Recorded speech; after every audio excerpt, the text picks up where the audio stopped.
Do you want to know how to win an argument with your partner? I mean, come on. Who doesn't want to know how to win an argument? Hello and welcome to the broadcast. My name is Ellie. This is Communication TV. I'm your host, communication expert, university professor, creator of Speak Live Online, and soon to be author of Secrets to Successful Communication. And I recently took a poll through my social media and I asked all of you, what communication tip would you like to hear this week on the solo show that I'm doing? Now, the choice was between just your basic run of the mill communication tip or relationship tips. And guess unanimously 80% of the people voted for a tip on relationships. And I can only imagine this is because we are now in a state of living in close quarters with the people we care about most. And one of the things that happens when you are going through a lot of change, when you are under extra stress, when you are living in close quarters, you start to take out things on the people that are closest to you. And we start to get tired, maybe hungry, maybe frustrated. We're dealing with a lot of change. And when we're dealing with a lot of change, that means that stress enters into the equation. First, I just want to welcome all of you, my guests and new guests. As I mentioned in the beginning, that I am Ellie Parvin, your communication expert, and I usually have a guest on Communication TV. And this is generally the space I like to create for people and entrepreneurs to share their story, their journey, and get that taste of really connecting with other people out there, hearing their story and knowing that guess what? We all have something in common. We are all connected. And that is what communication is about, connecting. And today, again, I'm sharing tips on how you can win an argument with your partner. And really, if I can think of one of the most important places we can connect is in that relationship with the person we love, whether that is you're a single parent living at home with your child, whether that is your significant other, like a spouse, a loved one, a friend, your roommate, what have you, any way you want to put it. The relationships that are closest to us are the ones that can get challenged. And one of the things I want to come back to is really what is winning an argument? And you have to look at that definition. What is winning to you? What does it mean to win? Now, for me personally, it used to be that winning an argument meant that I was right, I was understood, I was heard. Now, this is very common for most women. We want to be understood. We want to be heard. It's not about winning the prize or such. It really is about wanting to be heard. And let's go back. Let's go back just one little bit. So, winning an argument first, you need to know how to define a win for you. I'm sure many of you have heard that quote like sprinkled around the internet verse, or you've heard it in a reading, or you've heard it in an article, but it's posed as a question is, do you want to win or do you want to be in a relationship? And for married couples is, do you want to win or do you want to be married? And that's a really important question to ask yourself. Anytime you start to go into I want to say, potential argument with a significant other, and you want to ask yourself, okay, what does winning mean to me? Does it mean I'm being heard? Does it mean that I'm at the end of this, my spouse or my significant other or my child or my partner says, okay, yes, you're right? Well, that's what I used to believe. And over the years, I've realized that's not true. That doesn't work. Winning doesn't make your relationship better in that way. So now I have this new definition of winning that basically means winning an argument means coming out at the other side where me and my husband, as you know, I'm married, we're both feeling content about the communication we've had together, the situation, what have you. And one of the ways to do this is that when you do have an argument, recognize that an argument, the whole point of an argument is to better understand the other person. Like, really, yes, we start the argument, maybe we're triggered and we jump back and we respond with, "Oh, you don't understand me, and we're going to have this argument so you understand me better." It's not about that. It's, I've talked a lot about persuasive communication, and when you're doing sales and marketing, when you're talking about corporate communications, you are talking about persuasive communication. And what is the key word we use in persuasive communication? You. You is a beloved word by your clients, your customers, when you're meeting new people and you say, "Oh, you're so great." And, "Oh, you did this. That's wonderful." But when it comes to an argument, you is one of those words that you should avoid.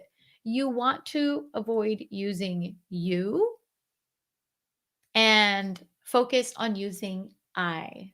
And you're changing your words, you're changing your language. Instead of saying, "You do this, you do that, you made me feel this way, you made me cry," you change it to I, your language to I. Because when you start to focus on yourself, you're moving out of an attack stance, an attack language, to an ownership language. You're taking ownership of how you're feeling and you're now sharing this with the other person.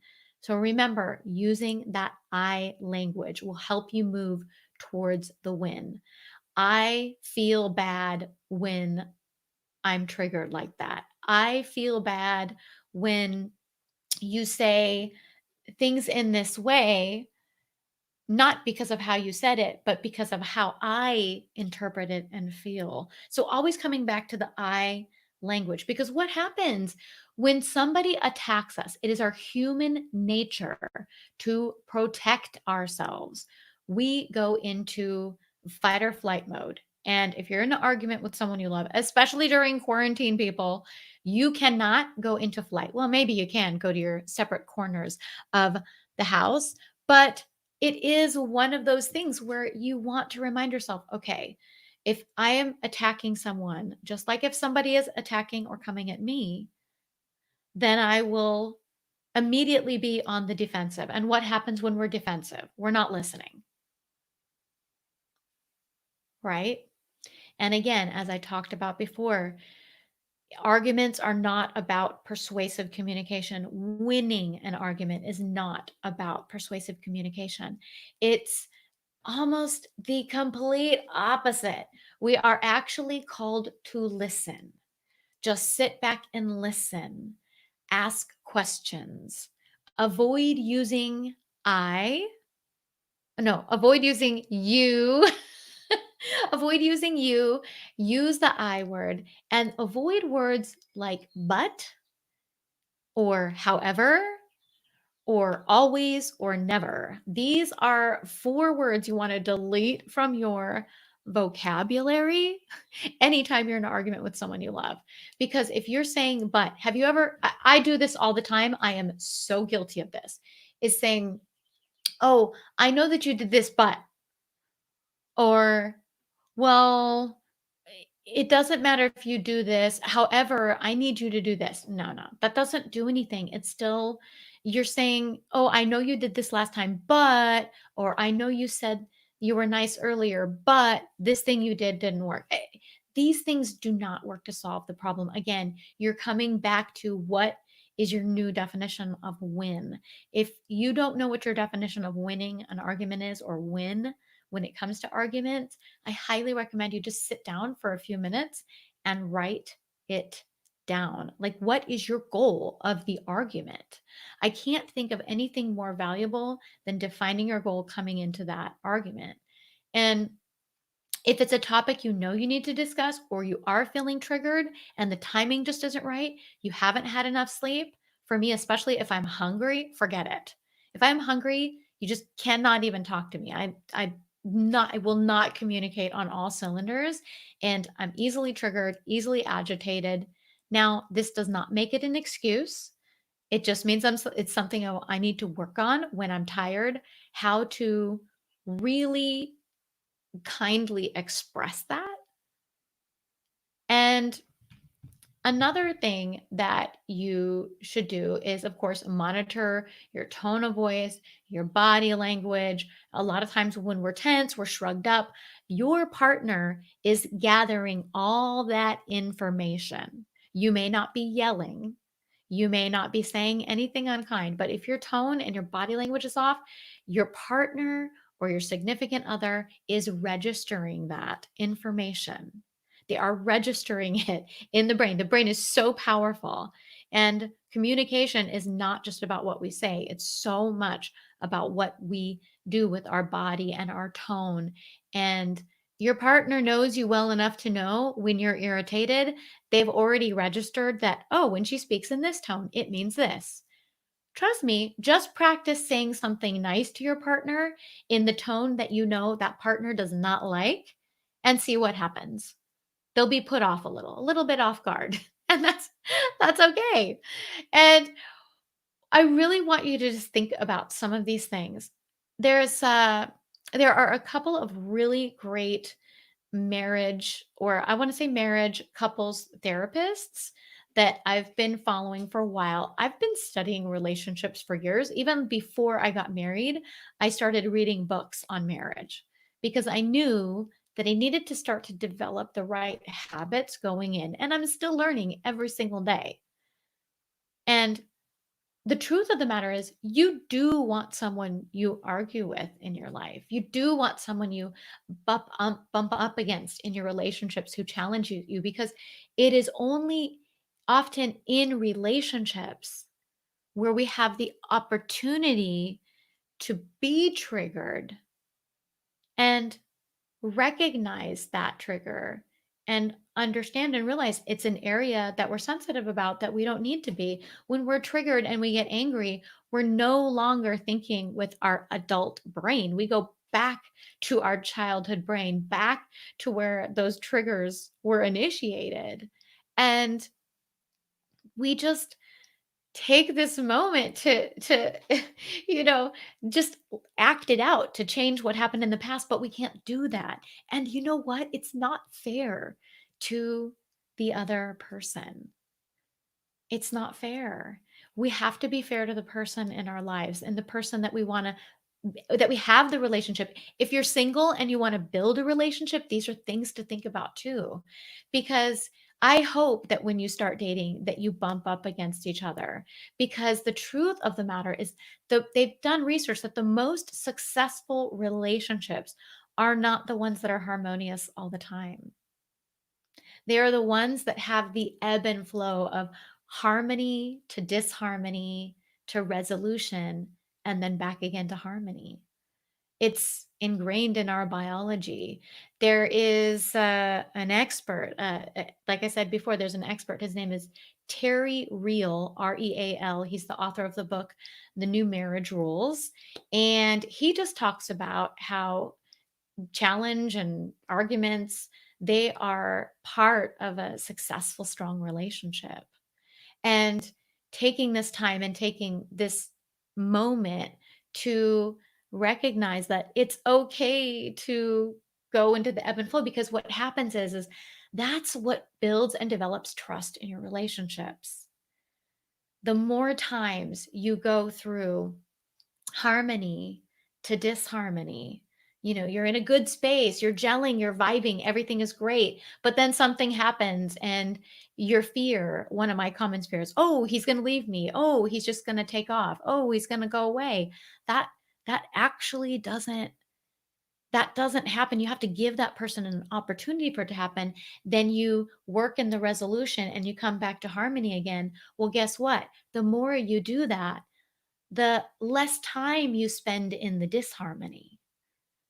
So the more you repeat this sort of ebb and flow of the relationship and start to get comfortable with it and develop the tools to move through the disharmony, to move through the argument, like using the I language and telling yourself what is your goal of the argument. The more you do that on a regular basis, the more effective it is to develop a stronger relationship. And if you never argue, you don't have the opportunity to do that. And when something does happen, then it leads to big explosions and big things. But give yourself the time, allow yourself to be human in your relationships, allow your partner, your boyfriend, your husband, your wife, your significant other, your children, allow them to be human and make mistakes. And when you're at your angriest, just ask yourself, remind yourself, they are not Darth Vader. They are not the evil Lord. They're the person you love. They're the person you decided you loved. And avoiding that always and never. Don't say, and I've caught myself so much this in the past year and a half, is that I say, you always do this or you never do that. And I immediately retract myself and say, well, that's not true. You don't always do that because that's the truth. No, there's no such thing as always or never, except for, the sun coming up and the sun setting and the moon coming up and what have you. Well, at least through the central part of the world. Those are the earth revolves around the world always until it doesn't. So there's no such thing as always and never. Start to let go of some of those old patterns you picked up when you were a kid and you needed to have that security. Because the truth of the matter is when you have love and you just come back to the place of love, you will have that security, you will have that strength, and you will win together in your relationships and your arguments. And isn't that the key at the end of the day? And it is okay if you feel like you want to strangle your partner every once in a while.